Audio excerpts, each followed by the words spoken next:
Hello, Fearless Fam. This is your host, Chubby, and welcome to another episode. This is episode 97. We are much, much closer to our big 100, and that is thanks to all of you. Before we go any further, today's elephant is a level 5 elephant. And we will be discussing Lyme disease. I decided to talk about this topic because it's one that I don't know much about. I've recently come into knowledge about it, several years ago, and I didn't know, the origins about it or anything dealing with what Lyme disease is. So I decided to educate myself and bring that knowledge to you all and talk about it and just dive into it and see what we could learn from it. Before I forget, it is May. We're in May already. And it is Celiac Disease Awareness Month. So Cystic Fibrosis Awareness Month. Photography Month. Preservation Month. Yes, this month is full of a lot of things that we need to learn about, that we need to share, that we need to educate ourselves on. And the following information is brought to you by National Day Calendar. I love this particular website. They provide a lot of information and accuracy, and they back it up. So, with the spread of the disease to all 50 states, Lyme disease awareness, education, and early intervention is critical. Every year, the Center of Disease Control and Prevention estimate that 300,000 are diagnosed with Lyme disease. Now, what is Lyme disease?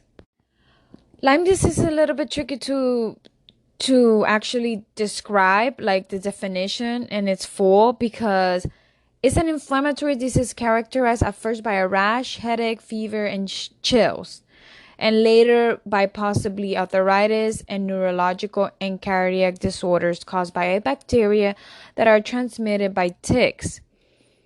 Ticks can carry the bacteria that cause Lyme disease. The Lyme-causing bacteria was first discovered in 1981 by scientist Willy Burgdorfer and subsequently named after him, Borrelia burgdorferi.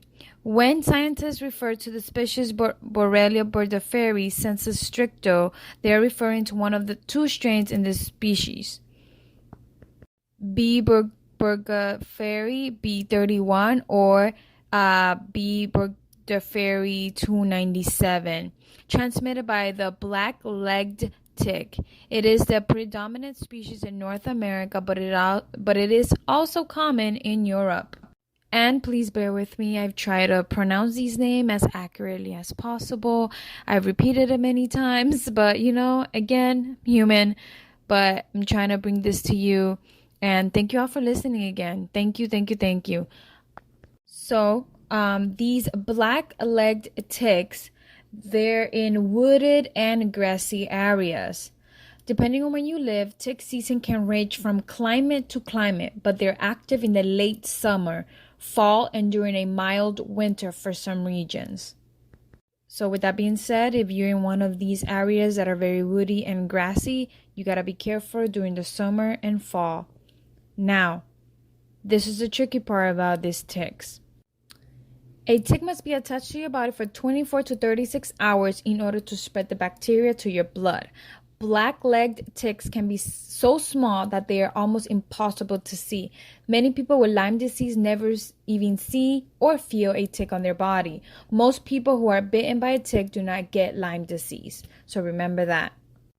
I did find some facts about these ticks. For example, there are 100 different strains of Borrelia in the U.S. and 300 worldwide. In the U.S., Lyme disease is twice as common as breast cancer and 6 times as common as AIDS. Unfortunately, Lyme is still ignored by the CDC. After 40 years after the discovery of Lyme disease, the CDC continues to promote out-of-date and outmoded Lyme treatment guidelines by the Infectious Disease Society of America, despite an IOM-certified, up-to-date alternative available from International Lyme-Associated Disease Society promoting the IDSA guidelines puts patients at serious risks. And don't get me wrong, I know that was a mouthful, but basically the CDC is ignoring Lyme disease as a risk, as a health issue, as a problem, to the point where patients must pay out of pocket for long-lasting treatment. Since the CDC denies the existence of chronic Lyme, insurance companies are not required to cover costs related to the disease. Patients spend, on average, $53,000 per year out-of-pocket costs. That includes tests, doctor's visits, pharmaceutical, and other supplements. The following information was brought to you by the limestats.org. According to 2013 CDC estimates, 300,000 Americans are diagnosed annually with early-stage Lyme disease. This does not include undiagnosed, misdiagnosed, chronic cases, or vector-borne co-infections. Several states have reported heavy increases in cases since 2013 due to climate change and vector expansion.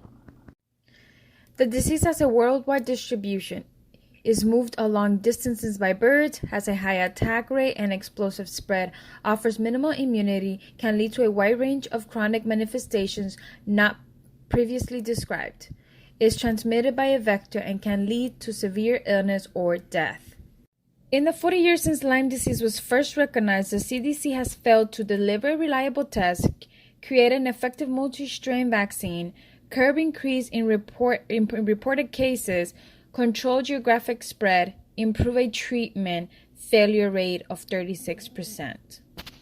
So basically, the CDC is not taking it seriously, as I previously stated, but I am going to describe to you the symptoms that Lyme disease has, and these are the following. Possible symptoms: headache, hearing loss, and paralysis of face, muscle soreness, erythema, migraines, fever, chills, fatigue, weak, heart complications, nausea, and vomiting. And please know that these symptoms sound like a bunch of other symptoms. So if you feel any of this, please go to your doctor if you have one. I know that healthcare here, especially in the United States, is hard to attain, but if you have one and if you're able to, please take care of yourself. So early localized, days or weeks after infection, you may experience skin rash, headaches or stiff neck, flu-like symptoms including fever, chills, muscles and joint pain, fatigue or lack of energy, a small bump or redness at tick bite, swollen lymph nodes. Decimated weeks or months after infection, multiple skin rashes, heart palpitations, fainting, pain or numbness in arm and legs, extreme joint pain, profound fatigue, headaches and lack of energy, Bell's palsy, which is facial paralysis, poor memory or inability to concentrate. Number 3 is a late decimated months or even years after infection, which may cause arthritis, particularly in knee or near point of infection, nervous system problems, including numbness and tingling in hands, legs, feet, or back, stiff neck, severe headaches or migraines, problems with memory, hearing, and vision, chronic debilitating fatigue, mood or sleep disorders, inflammation of heart or brain. The information was brought to you by BayAreaLyme.org. And yeah, with all the information we do have, the CDC is still not taking it seriously. But yes, gathering all this information to share with you all, I wanted to understand a little bit more about how actually someone could feel, especially since, I have a chronic illness, so I understand that you have a pain 24/7. So I found some quotes for you all that I want to share, so we could understand where some people's mentalities are while going through this pain. I was totally depressed, but treating my depression will have been like cleaning the dishes while the house was on fire. There's a time and place for it, but there is a bigger issue going on. Jesse Rubin, LymeDisease.org. By Dr. Kenneth Linger. In the fullness of time, the mainstream handling of chronic Lyme disease will be viewed as one of the most shameful episodes in the history of medicine because elements of academic medicine, elements of government, and virtually the entire insurance industry have colluded to deny a disease. It has resulted in the needless suffering of many individuals who deteriorate and sometimes die for a lack of timely application of treatment or denial of treatment beyond some arbitrary duration. And our last quote. I would love to bring to light, besides just educating about Lyme in general, that it is a very complicated disease and it's very, very scary for the people who are dealing with it because your insides don't match your outsides. That can be very infuriating because people will say, you look great. And you're like, I can't even carry on a conversation with you right now. Ali Ilfigure. But yes, Fearless fam, before we go, I do have a list of precautions, for Lyme disease, like know when ticks are in season in your area, wear light color clothing, which is easier to spot them, and to remove them, wear long sleeves and pants to cover your skin, stay to the center of trails if, and you're in the woods area, avoid brushing up against brush and resting under trees.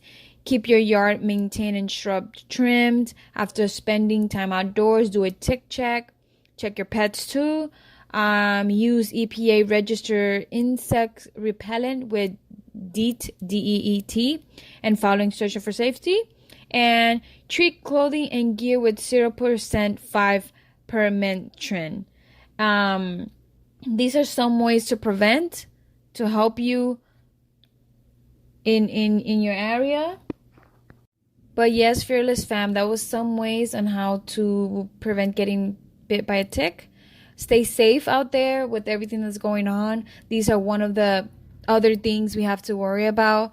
And I hope that you enjoyed this episode and it made you want to go and do your own research and find out more. But yes, this disease is very complicated and there's a lot more to it. And we could sit here all night and talk to you about it, but there will not be enough time. Again, do your own research. Let's learn together. Let's spread the awareness and stay safe, everyone. And I hope you're having a lovely May. And I hope to see you in next episode. And you have to stay all the way through until the 100th episode. Come on, 100 episodes. Thanks to all of you for always listening and tuning in. And like I always say, stay fearless, everyone.